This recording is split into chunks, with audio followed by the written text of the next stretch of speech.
The family gathering turned into a nightmare when my brother-in-law found out who his new boss was. My name is Michael, and for years, my wife's brother, Ryan, had made it his mission to humiliate me. Ryan was the kind of man who thrived on arrogance, always boasting about his promotions, expensive watches, and elite lifestyle. Ever since I married his sister, Emily, he treated me as if I was beneath the family standards. I worked quietly as a project manager in a mid-size firm, nothing glamorous, but stable.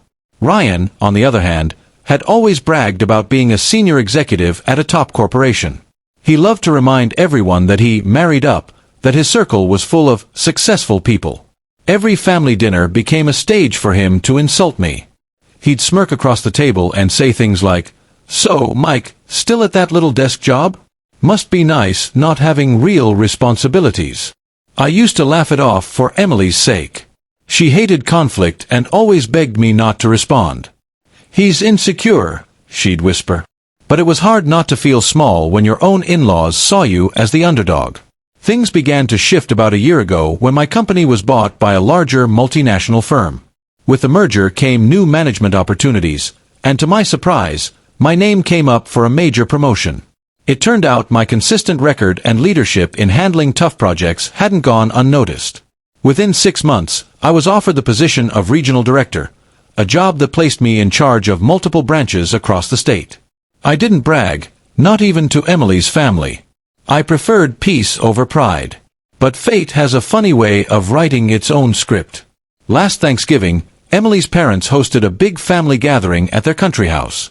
Ryan and his wife arrived first, wearing designer clothes and flashing new jewelry. As always, he dominated the room with his booming voice, telling everyone about his new job at a prestigious firm after a major leadership shakeup. He bragged about his salary, his private office, and how he now reported directly to the new regional director, whom he hadn't met yet. I smiled quietly, sipping my coffee. Emily squeezed my hand under the table, her eyes asking the question I already knew the answer to. Yes, his new company was one of the divisions I had recently taken over. But I didn't plan to say anything, at least not yet. As the night went on, Ryan kept pushing his luck. "So, Mike," he said loudly, "still stuck in middle management? Maybe one day you'll work for a real company like mine." The table chuckled awkwardly. I simply replied, "Maybe I already do." He laughed so hard he nearly spilled his wine. "Yeah, sure thing, buddy."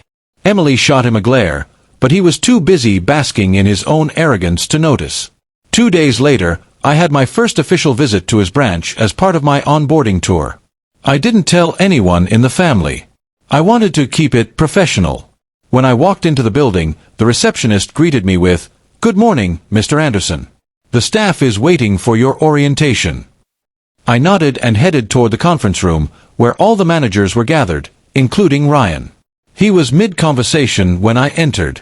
His face froze the moment he saw me walk in wearing a company ID badge labeled Regional Director, Michael Anderson. The room went silent. "Good morning, everyone," I said calmly, setting my briefcase on the table. "I'm your new Regional Director. It's good to finally meet the team." Ryan's mouth opened, but no words came out. The color drained from his face. "You've got to be kidding me," he muttered under his breath. I continued the meeting like nothing happened, professional, composed, and direct. When I discussed performance expectations, I made it clear that respect and teamwork were non-negotiable in my department. I didn't need to single him out. The message was crystal clear. After the meeting, he cornered me in the hallway, his voice trembling between anger and embarrassment. "Why didn't you say anything at dinner?" he demanded. I looked him in the eye and said, "Because I don't need to prove myself at the dinner table, Ryan. My work speaks for me." He looked down, unable to respond. For the first time, his arrogance had vanished. The next family gathering was much quieter. Ryan barely said a word all evening.